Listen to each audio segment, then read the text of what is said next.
And welcome back to the Hot Lap. We are talking Michael Schumacher, Ferrari, and his debut in 1995. We've had Lewis's magnificent Ferrari debut, which was in the news. We are still talking about it along with many other people. But let's do Michael Schumacher, shall we? Let's have a look. Let's go back in those history books all the way to 1995.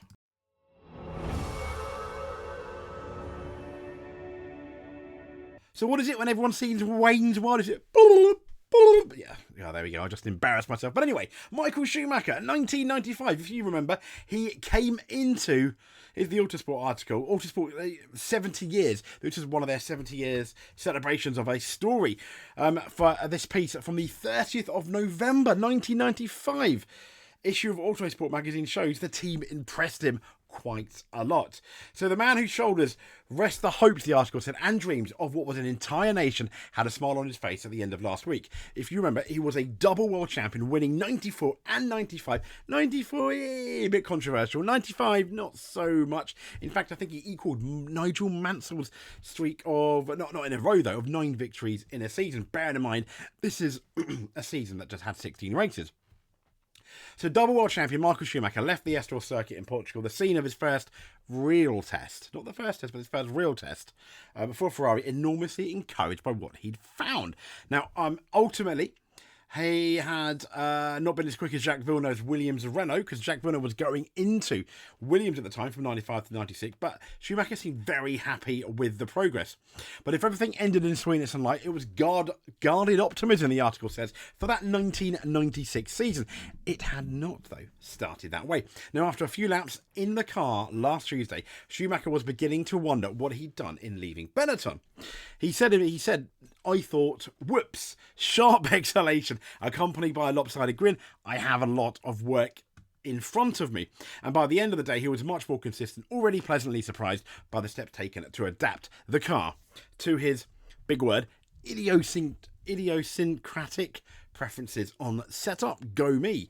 So essentially, it took him a while to get satisfied with that Ferrari car. Now, here is almost an exclusive video. Well, not exclusive. I've got to do the video quite small because it's bad copy. But another marriage at the end of the season as well. Michael Schumacher is now a Ferrari driver. There we go. And for his first appearance at Fiorano, the Tifosi had gathered. I mean, I'm going to pause it. The real link is in the description. I found this on Reddit. I think you can find it on YouTube in other languages. But here they are at Fiorano on his first run. Portugal was his first official test, which was the article that was going on about. But you'll see him in a minute. Schumacher has signed for 2 years to drive for Ferrari. I did not know that. 2 years. No Here we go. The attention will be massive. Oh. Schumacher's first few laps in a Ferrari with the Oh. new V10 engine. New V10 engine. Hoping to power them to success. So what I believe that's the 1995 car, but with I think modified for a V10 engine. I could be wrong though. In 96 and 97. It's definitely got the 95 logos. He reckons it's going to take time for it all to come together. But surely now with the 2 times world champion at There he Ferrari, is. this could be a time for a revival in their fortunes. Eddie Irvine and Michael Schumacher will be their team. So it was Eddie Irvine signed, much to the surprise of others. He was the former Jordan boy from 93 and 94 and 95, or 94, 95, I think.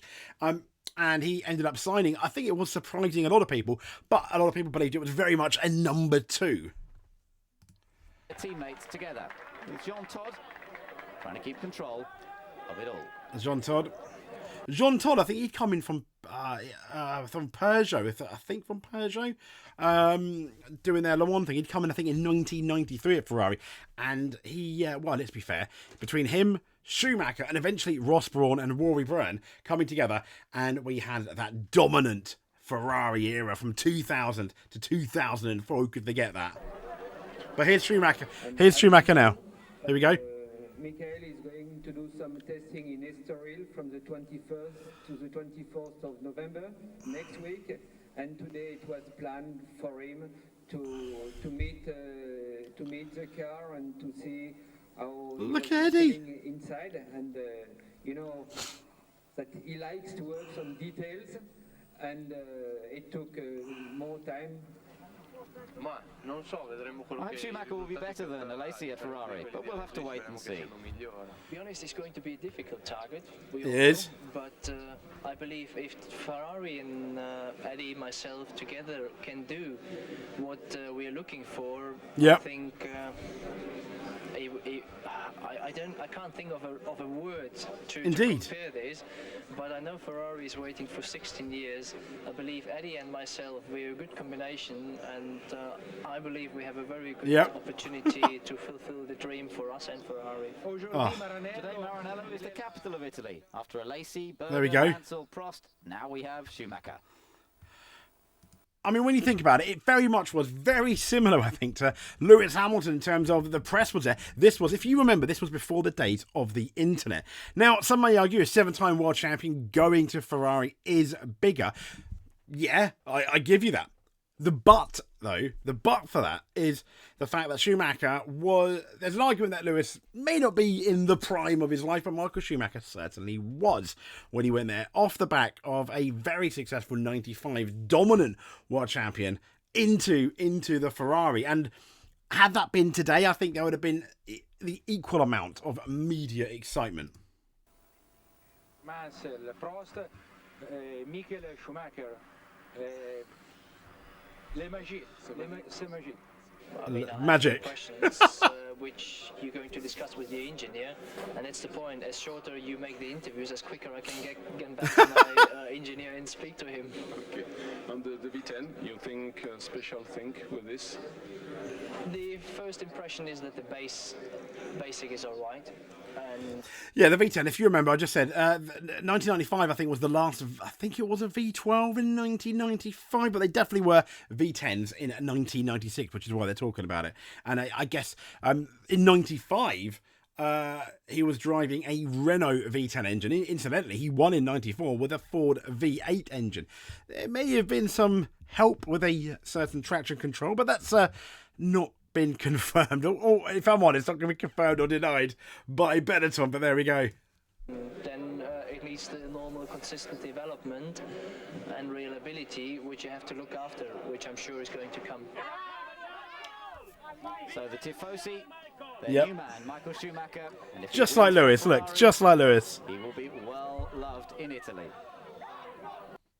Oh, there we go. I mean, that's just brilliant, isn't it? That's just absolutely fantastic. Here's a rare video from ScuderiaFans.com about on his first test. It was the 1995 4112 T2 model, and it's the first Ferrari F1 car driven by legendary driver Michael Schumacher. Now, before I play that, he did, though, beat Berger and Alesi's time by a good half, I think up to half to 0.7 of a second. I think it was at Ferrari he beat the time there, meaning could he have won the championship in the 95 car? Anyway, listen to the car fire up. There he is in his white overalls. Oh. Whoa.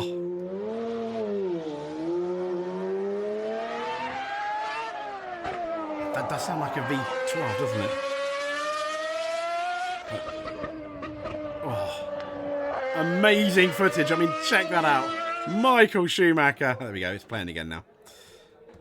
Absolutely fantastic. So, this is what I thought. Another article from Scuderia Fans. I thought Schumacher and Hamilton, the differences on their first day at Maranello, according to Piero Ferrari. So, the first day of Schumacher and Hamilton, he pointed out what he believes were the main differences. So, 2 champions in 29 years. So, after a year of waiting since the official announcement of Hamilton's move, the Englishman has finally arrived at Maranello. First photos, as we know. First contact with Ferrari's passionate fan base. First laps at the wheel of what is essentially a 2-year-old car. And even a first mistake. Hamilton is fulfilling his dream of starting a new adventure. But what is the main difference? Well, Michael Schumacher, the man achieved great success of his career with Ferrari. He arrived there in 96 as a 2-time reigning champion. Ended up winning the championship. The first one for Ferrari, the drivers, and the constructors in 2000. They did win the constructors, I think, in 1999 as well. But his move to the team electrified Ferrari fans. Piero Ferrari, the son of the company's founder Enzo, records in an interview with Autosprint, however, the vice president, let's get that a bit more, the vice president of Scuderia noted differences between the two historic arrivals, starting chronologically with the Kaiser. King, the situation was different. Schumacher had just won 2 world championships. There was a lot of pressure, he explained. Michael seemed cold to the general public, but those who knew him very well said he was very friendly, that he was very friendly behind the scenes. I always had a friendship with him that lasted, over the years. Now, the lack of victories and aids. Now, as mentioned, the German arrived at Ferrari as a world champion, but during a particularly difficult period for the team. They'd not won a driver's world title since 1979 with Jody Scheckter, and they'd only secured 2 victories, between 91 and 95. We've got that one in 94, I think, Berger in Hockenheim, and who could forget Alesi's first and sadly only win. We didn't believe it at the time, though, in 1995 Canada. Now, at present, with Hamilton's arrival, Ferrari, though, let's be fair, is in a much better situation than they were in 96. So the world title still be missing since 2007. And even that, they were arguably, I don't want to say lucky, but yeah. Additionally, Schumacher joined Ferrari at the age of 27, whereas Hamilton is arriving at 40, so they're almost at polar opposites of their career, nearly. Schumacher in his prime, Hamilton maybe in his prime, but in the twilight, let's just say in the evening of his career. Now, finally, speaking about Hamilton's first day in front of his new fans, Pierre Ferrari was surprised by the welcome given to the Briton. He said, "I could hardly believe it. That genuine passion struck me," he continued. Now, the people on the little bridge over the Furana track crowding onto the cycle path, it was a true demonstration of love.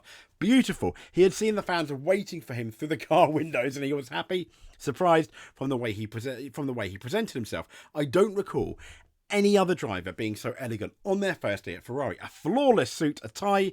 We managers, for example, weren't even wearing ties.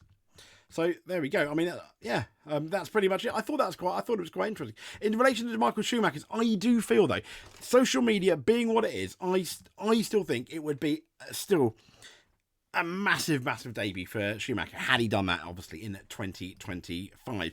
Anyway, if you made it to the end, please, if you can, give us a subscribe. That would be lovely. If you're already subscribed and you want to help a bit, just clicking on this video and watching it is amazing. Watching it to the end is even more amazing. But if you want to do that one extra thing, hit the like button, comment below, let us know how you feel. But until then, stay safe, speak to you soon, and thank you very much.